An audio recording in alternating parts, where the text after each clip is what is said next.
Alright, we have attacks today in TestOut. Let's see what the scenario is. You have been asked to install and configure a new printer for the salesperson working in Office 1.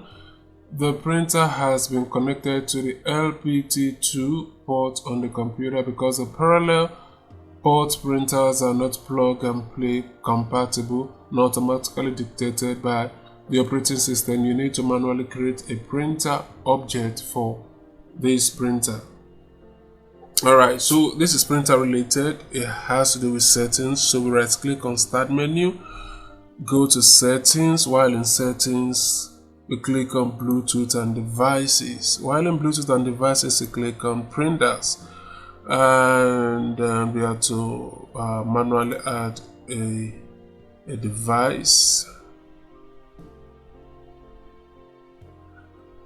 So the printer that I want isn't listed. Remember, this is LPT2, so it will not be automatically dictated. So we add manually, and so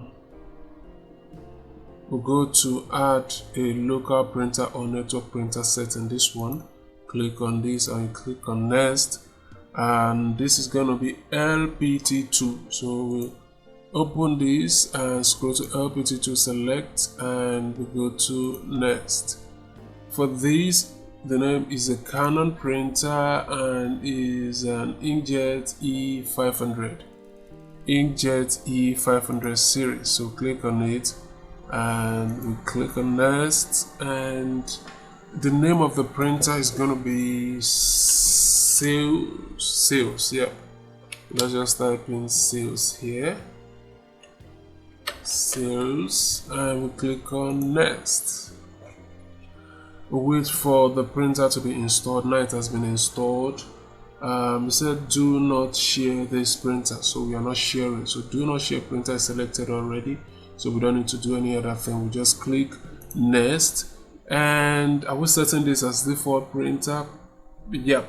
Configure the new printer as default printer. So we select this and we click finish, and let's close this up and see how we fared.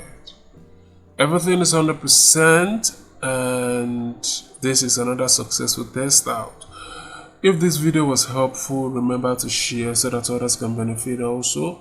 Like and subscribe, comment. Thank you for watching, and I'll definitely see you in the next one.